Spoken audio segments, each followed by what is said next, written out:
खिलाते हुए सुधा दीदी से बोली, दीदी, अम्मा जब तक आपसे सलाह मशवरा न कर ले तब तक उन्हें चैन नहीं पड़ता। इस बार आप भी तो कितनी देर से पहुंची थी। पता है, हमारा प्लान तो आपके साथ शॉपिंग करने में ही चला गया। मजा ही आ जाता। अब तो जो समझ में आया ले लिया।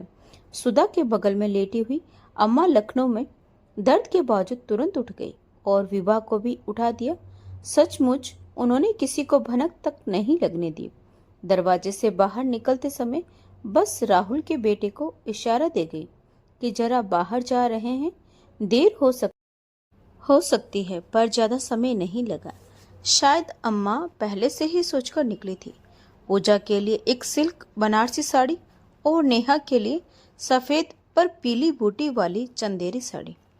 फिर दोनों दामादों के लिए 2 सिल्क के कुर्ता पैजामा खरीदकर सुधा से बोली, तू भी अपने और कृष्णा के लिए कुछ ले ले। अम्मा के मुख से अपने और कृष्णा के प्रति प्रेम भाव देखकर सुधा को सुखद आश्चर्य हुआ। फिर उसने एक प्रिंटेड सिल्क की साड़ी और कृष्णा के लिए लखनवी चिकन का कुर्ता पैजामा खरीदा तो अम्मा प्रसन्न हो गई। वह सोच रही थी, शायद अम्मा कहेगी कि इतनी सस्ती साड़ी क्यों खरीदी, कम से कम कुछ तो कायदे की ले लेती।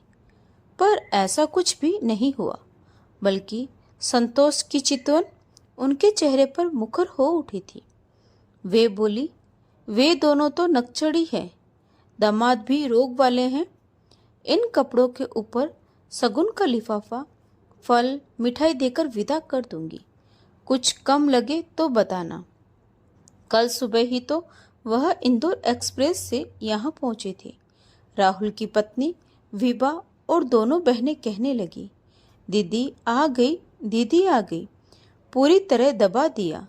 रात भर का सफर करके आई है लड़की, जरा कमर तो सीधी कर लेने दी होती। तीनों चुपचाप उठकर वहां से खिसक ली तो सुधा ने मन ही मन अम्मा को धन्यवाद दिया। सचमुच वह बहुत थकी हुई थी। पूरी रात आंखों ही आंखों में कटी थी। अटैची में ज्वेलरी और हीरो का सेट था जो कि कृष्णा ने ही दिलवाया था। निकलते समय उसने 10,000 भी दिए थे। हमारी तो उनसे झड़प भी हो गई थी। अटैची बंद करते समय उन्होंने पूछा था, यह क्या जरूरत पड़ेगी? राहुल अब फाइनेंशियली एडवाइजर हो गया है। सुधा ने सहजता से रख लिया था। अगले दिन सुबह से ही उसने मुस्तैदी से हर काम का दायित्व अपने जिम्मे ले लिया था। कटेटर को राहुल, टेंट वाले से सजावट, गृह प्रवेश पर बांटने वाली मिठाई और लेन देन का जिम्मा, यहाँ तक कि संगीत संध्या पर बजने वाली सीडी का चुनाव भी उसे ही करना था। दोनों बहनें निश्चित होकर घूम रही थी। दामादों का रोग अपनी चरम सीमा पर था। विभा को उसका नन्हा अंश व्यस्त रखता। सारे काम निपटाकर जब सुधा जरा सी देर को भी सुस्ताने बैठती तो विभा और राहुल का बड़ा बेटा अभी सुधा दीदी की गोद में बैठकर कहानी सुनने को मचलने लगता। ऐसा लगता मानो उसकी पत्नी विभा और अम्मा थोड़ी थोड़ी देर बाद दोनों बेटियों और दामादों की खातिर में जुट जाते थे। एक बार कहानी रूठ गई तो दोबारा कभी भी कम नहीं रखेगी। ससुराल पूजा और नेहा को थमा दिया गया तो ननी त्रिशा सुधा दीदी की साधारण सी कश्मीरी सिल्क साड़ी देकर छलक पड़ी। बड़ी बा की साड़ी गंदी है, तेरी बड़ी बा तो बुद्धू है, जो दे दो चुपचाप ले लेती है, राहुल ने हंसकर कहा तो सुधा की आंखें नम हो गई। कल शाम से ही उन दोनों बहनों के प्रति अम्मा की उदारता और सुधा दीदी व कृष्णा के प्रति अपेक्षा का भाव वह भूल नहीं पा रही थी। पर राहुल की हंसी ऐसा लगा जैसे जानबूझकर वह उसकी खिल्ली उड़ा रहा हो। भीड़ भरे माहौल से बाहर निकलकर वह अपने कमरे में तो आ गई, पर मन बेचैन था। मानो राहुल के मुख से निकले शब्द बार बार लौटकर उसे विचलित कर रहे थे। रात भर कमरे में टहलती रही, नींद आंखों से कोसों दूर थी। अल सुबह उठकर सुधा दीदी ने बैग में कपड़े निकाले और बरामदे में आ गई। राहुल दोनों बहनों का सामान अपनी गाड़ी में रखवा रहा था। उसे देखकर बोला, दीदी आप कहाँ जा रही हो इतनी जल्दी?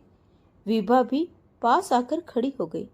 दीदी कल तो मेहमान ही निपटे हैं, आज नेहा और पूजा जा रही है। अभी तो बहुत सारे काम बाकी हैं, घर को व्यवस्थित करना है।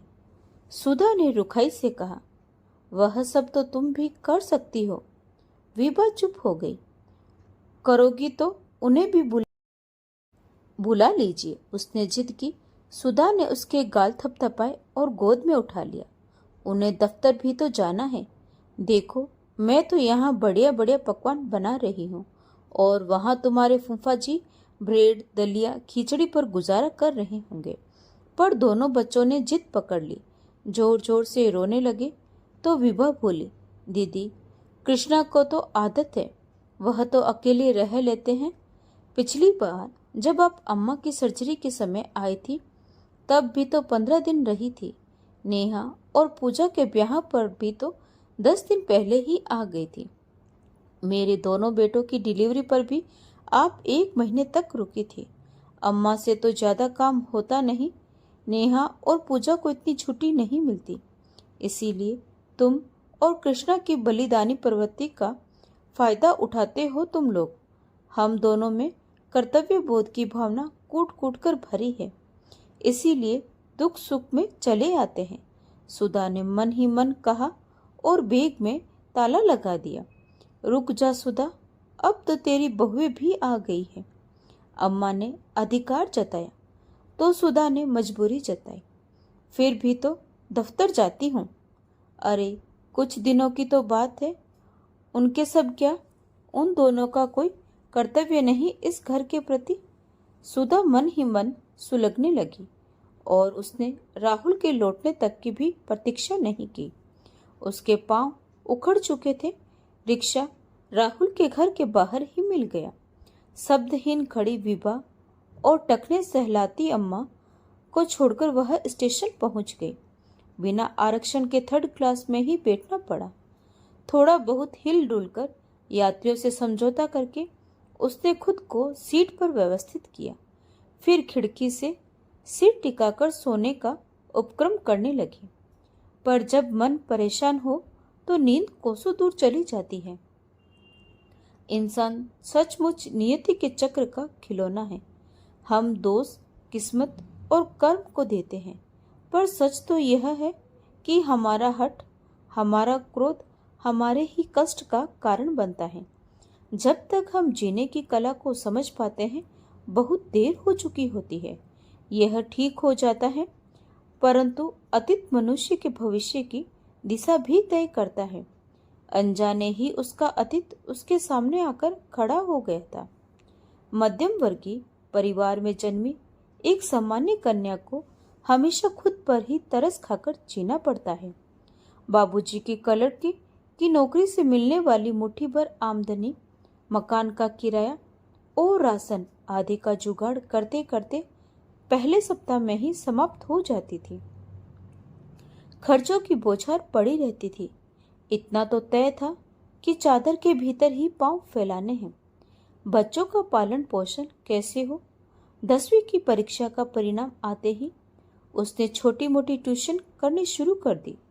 उसके बाद जब तक उसने बीएड करके शहर के स्थानीय कॉलेज में नौकरी नहीं कर ली, जरूरतों का सिलसिला लगातार चलता रहा।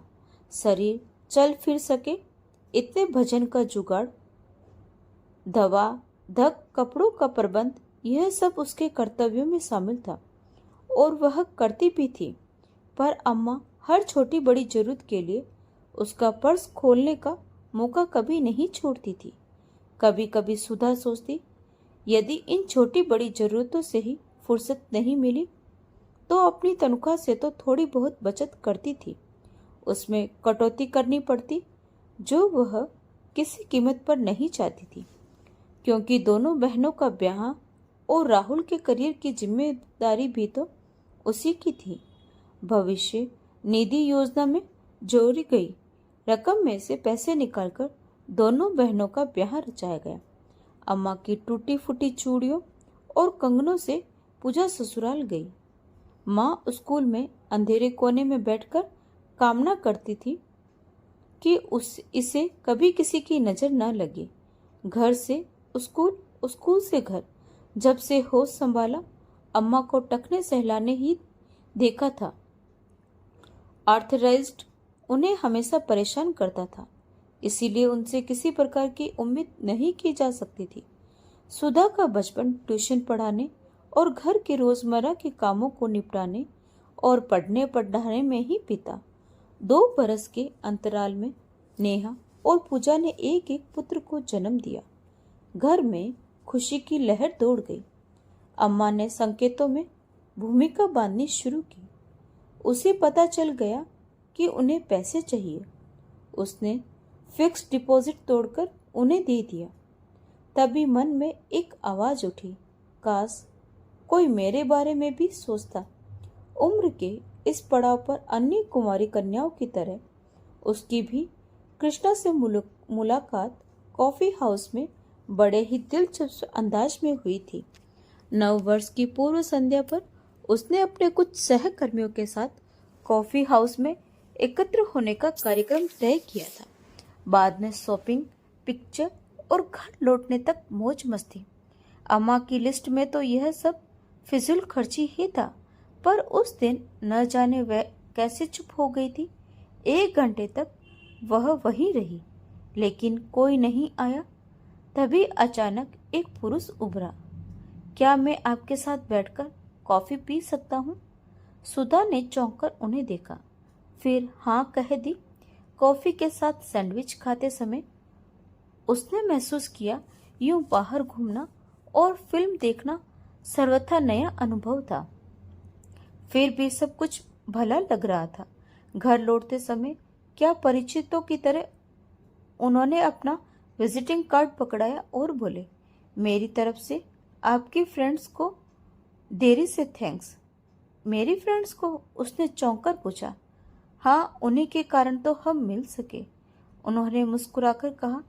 उसने भी उनकी मुस्कान के प्रत्युत्तर में मुस्कान बिखेर दी। उसके बाद तो मिलने का बहाना मिल गया, और कम से कम आंखों के रास्ते वह कब दिल में उतर गया पता ही नहीं चला। दिन, सप्ताह, महीने महबूब के साथ साथ चले गए। उनका सौम्य व्यवहार आंखों के सामने से ओझल नहीं होता था। फिर एक दिन उसने अम्मा और बाबूजी के सामने कृष्णा के साथ विवाह बंधन में बंधने की बात की, तो उन्हें विशेष प्रसन्नता नहीं हुई थी। कभी कृष्णा के व्यक्तित्व में दोष निकलते, कभी उसकी तनख्वाह में। कृष्णा की पीडब्ल्यूडी की नौकरी उन्हें कतई नहीं भा रही थी। शायद अम्मा डर रही थी कि उनकी नौकरी पैसा लड़की घर से बाहर निकल गई तो उनका वित्तीय घाटा कौन पूरा करेगा। आखिरकार बेईमानी से ही सही, आंगन में कर खंभा कर मंडप बना लिया गया। मोहल्ले की एक पुरानी धर्मशाला में डिनर का इंतजाम कर दिया गया।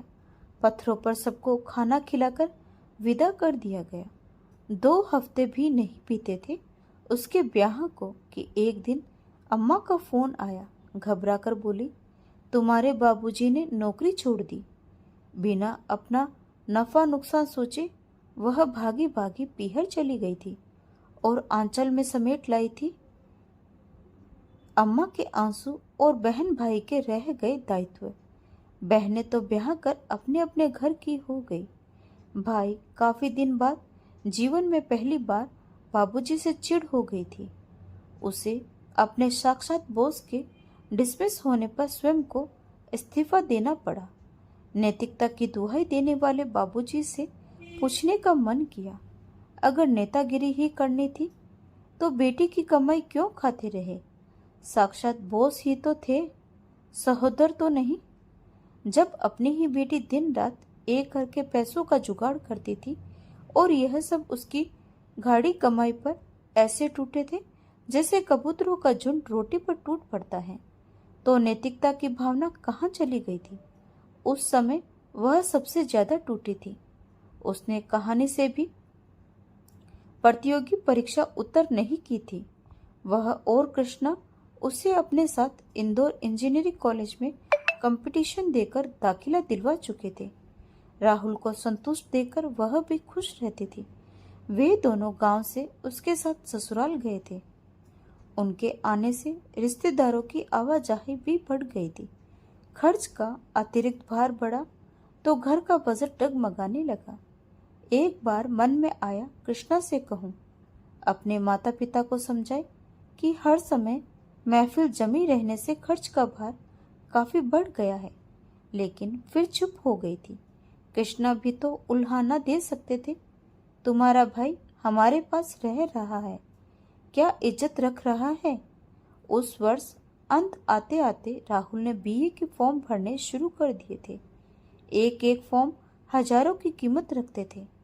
उसके मन में विचार आया, 1-2 साल नौकरी करने के बाद अगर राहुल बीए करता तो ठीक रहता, क्योंकि खर्च पूरी तरह बढ़ गए थे। दोनों बेटों की पब्लिक स्कूल की फीस एक एक कर दुगनी हो गई थी।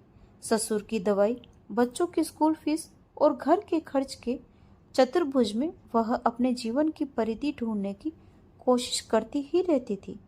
अम्मा से बात की तो दिल से खोलकर बोली, नौकरी लगते ही मानो तेरे सारे कर्ज उतार देगा। राहुल ने बीए कर लिया। कैंपस में उसको नौकरी नहीं मिली। 4-5 बार इंटरव्यू देने के बाद भी उसे जब नौकरी नहीं मिली तो वह बच्चों की तरह उसकी गोद में सिर रखकर रोने लगा। वह उसका मनोबल बढ़ाने, धैर्य बढ़ाने लगी। एक दिन सच में उसकी मेहनत रंग लाई और एक बड़ी राष्ट्रीय कंपनी में उसकी उच्च पद पर नियुक्त हो गई। अश्रुपूरित नेत्रों से उसने उसकी ओर देखकर कहा, तुम मेरी माँ हो। उस दिन ऐसा लगा जैसे उसने एक बेटी का नहीं, एक बेटे का फर्ज निभाया है। उसका भाई सेटल हो गया और क्या चाहिए था उसे। राहुल की खूबसूरती, उसकी तेजस्विता, उसका भोलापन उसके परिचितों और रिश्तेदारों में चर्चा का विषय बन गया था। लोग रिश्ता लेकर आते तो वह उन्हें अम्मा का पता बता देती, लेकिन राहुल को उसी पर भरोसा था। इसीलिए बोला कि जब इतना किया है तो यह फर्ज भी तुम ही निभाओगी। अखबारों में इतिहास छपवाए गए। कृष्णा इंटरनेट पर मेल का आदान प्रदान तो करते ही उसके दोनों बेटे भी उन्हें पूरा सहयोग प्रदान करते। विभा उसकी पसंद थी। घर आना, शिक्षा, रीति रिवाज, गुणों को अच्छी तरह परख कर उसने ही हामी भरी थी, जिसे खुलकर सबने स्वीकार किया था। सगुन हुआ, फलदान हुआ। कृष्णा, जिन्होंने उसके भाई के लिए पिता से भी बढ़कर फर्ज निभाया था, दान में यूं उपेक्षित हुए जैसे उनका मशवरा करके पूजा और नेहा को बढ़िया सी सिल्क साड़ी और दामादों को छड़ी दी गई हो। कृष्णा को तो सगुन देना भी भूल गई थी। डरती सहमती अम्मा बार बार यही दोहराती, जात की दोनों दामाद ऊंची नाक रखते हैं, कुछ कमी पेशी रह गई तो बेटियों को सुनना पड़ेगा। उसी समय उसके मन में एक आवाज उठी थी, क्या मैं अम्मा की बेटी नहीं? क्या कृष्णा दामाद नहीं? फिर क्यों नकारा जाता है हमें? फिर खुद ही दिलासा दिया, राहुल ने अभी तक कमाया ही कितना है। बाबूजी तो बेरोजगार हैं। थोड़ी आर्थिक स्थिति सुधरेगी तो सब ठीक हो जाएगा। विचारों की दिया बत्ती बुझाकर वह वर्तमान में लौट आई थी। गाड़ी झटके से रुकी और वह अपनी अटैची लेकर नीचे उतर आई।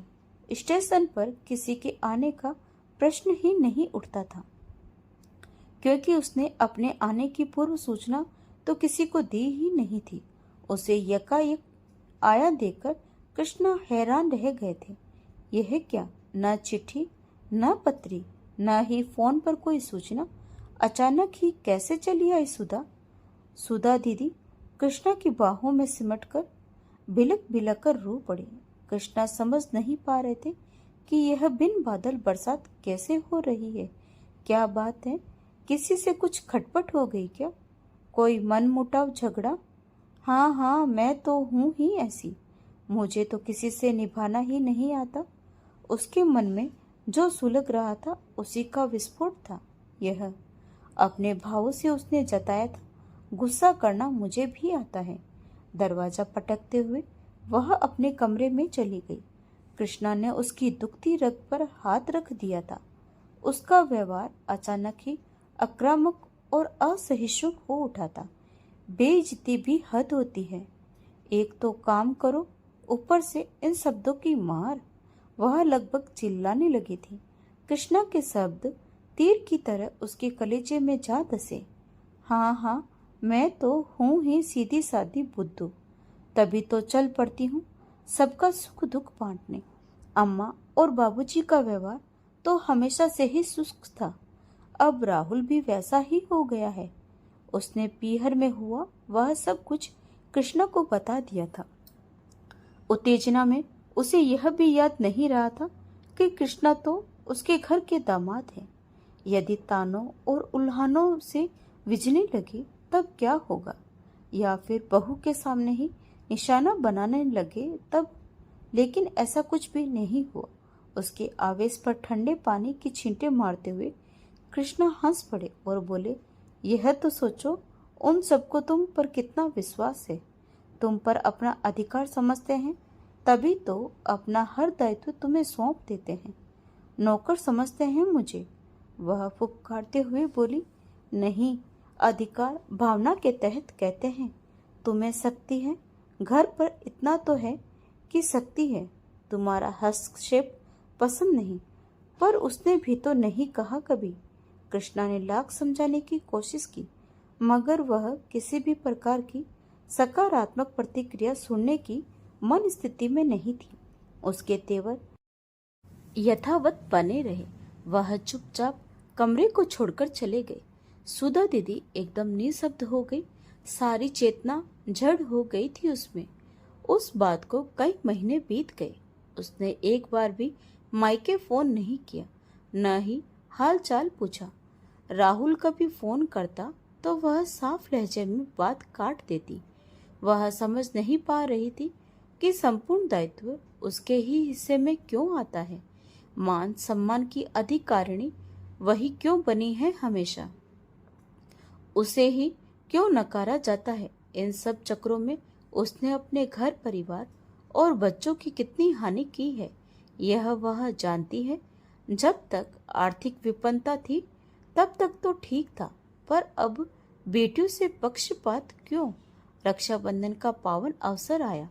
दोनों बहुओं को सगुन की थाली, उपहार, सभी कुछ सुंदर सी पैकिंग में सजाकर दिया गया और उन्हें विदा कर दिया गया। स्वयं वह खिड़की से लगी आराम कुर्सी पर आकर बैठ गई। चारों ओर संसार दिया बाती बुझा हुआ सा प्रतीत हो रहा था। सड़कों पर रेंगते वाहनों के स्वर पर स्पष्ट सुनाई दे रहे थे। झील के पार का विस्तार, ऊंची इमारतें आंखों के सामने थी, लेकिन विजन की अनुभूति अकेलेपन के एहसास से भरी हुई थी। बार बार ध्यान दरवाजे की घंटी की ओर चला जाता। कानपुर की घंटी का स्वर सुनने को वह बेताब थी। शायद राहुल का फोन हो, लेकिन सन्नाटा छाया रहा। उसने तो नहीं किया। कृष्णा ने दो एक बार फोन करने की कोशिश भी की, पर उसने साफ मना कर दिया। बीते दिनों की तरह पिछली बातें फिर मन में उभर आई। अगर अपने ही तिरस्कार करे, अपमान दे, तो फिर उस रिश्ते को रखना ही क्यों है।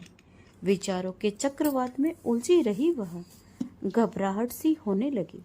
पुराना ब्लड प्रेशर सर पर चढ़कर परेशान करने लगा।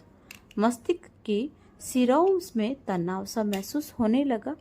पूरा कमरा घूमता सा दिखाई देने लगा। हाथ पांव में कंपन सा महसूस हुआ और वह धड़ाम से गिर पड़ी। जब आंख खुली तो अस्पताल में थी। सिर पर पट्टी बंधी हुई थी। आंखें खोलने की कोशिश करती, पर वह बंद होने लगती। फिर भी उदासी में उसने कृष्णा और अपने बच्चों का चेहरा स्पष्ट देखा। कुछ फीके से स्वर के उसके कानों से टकराकर लौट जाते थे। सिर पर गहरी चोट लगी थी, जिससे बहुत खून बह चुका था। उसकी जान बच गई थी। उसने कृष्णा और बच्चों को धन्यवाद दिया तो कृष्णा की आंखें नम हो गई। उन्होंने उसकी हथेलियां अपने हाथों में दबा ली और बोले, धन्यवाद के अधिकारी हम नहीं, कोई और है। कौन? कहते कहते उसकी सांसें तेज हो गई, छाती जोर जोर से धड़कने लगी। राहुल, वह तुमसे राखी बंधवाने घर आया था, अपनी पत्नी और नन्हे बेटे के साथ। तुम कब से फर्श पर गिरी हुई थी, काफी खून बह चुका था। उसी ने तुम्हें अस्पताल में भर्ती कराया और हमें इस दुर्घटना की सूचना दी। सुधा दीदी, यदि उसी समय राहुल तुम्हें अस्पताल नहीं लाता और अपना खून देकर तुम्हारी जान नहीं बचाता तो अनर्थ हो जाता। उसने अपना खून दिया। अस्पताल में तुम्हारे ब्लड ग्रुप का खून उपलब्ध नहीं था उसी समय। कहकर कृष्णा चुप हो गए। निश्चय ही मनुष्य को अंतर्दृष्टि नाम की कोई शक्ति प्रदान प्राप्त होती है, तभी तो दूसरों की शक्ति को अनुभव कर पाता है। ऐसा उसने कभी नहीं सोचा था पगली। आज के इस मशीनी युग में जहाँ प्यार समाप्त हो चुका है, ऐसे में प्रेम की वर्षा से नहलाने वाला कोई एक भी प्राणी मिल जाए तो सबको अच्छा लगता है। वह मन ही मन मुस्कुरा दी। राहुल दूसरे वार्ड में है, मिलना चाहोगी? हाँ की हामी भरते हुए कृष्णा उसे अपने साथ राहुल के पास ले गई। विभा वही राहुल के पास बैठी थी। उसे देखते ही विभा बोली, दीदी, आप अपने भीतर इतना कुछ छुपा रही थी। कितनी कठिनाइयों से गुजरी, कैसे कैसे उतार चढ़ाव सहन किए, क्या क्या समीकरण बनाए और हमें आभास तक नहीं होने दिया। आपके प्यार, त्याग, बलिदान और ममता की तो मिसालें दी जाती है दीदी। जितना प्यार और अपनापन आप हम सबके साथ रखती हैं, वह हर किसी के बस की बात नहीं। आप तो हम सबके दिलों पर राज करती हैं। राहुल का उखड़ा हुआ स्वर उभरा। उसके प्रति क्रोध और कृष्णा से गुस्से का जो खरपतवार मन में उगा हुआ था, वह अब साफ हो गया था। खुश होता हुआ वह सुधा दीदी की गोद में सिर रखकर ऐसे लेट गया जैसे माँ के गर्भ में लौट आया हो। टूटन, विघटन और बिखराव के इस स्वार्थी दौर में राहुल वैसा का वैसा ही था। न जाने किस सुख के प्रलोभन में वह अपनी बहन से दूर हुआ था। माँ के भीतर से जैसे स्नेह छलकने लगता है, उसी तरह सुधा दीदी के हृदय में भी वह स्नेह फूट पड़ा। वह पेड़ की छांव से लिपट जाती है।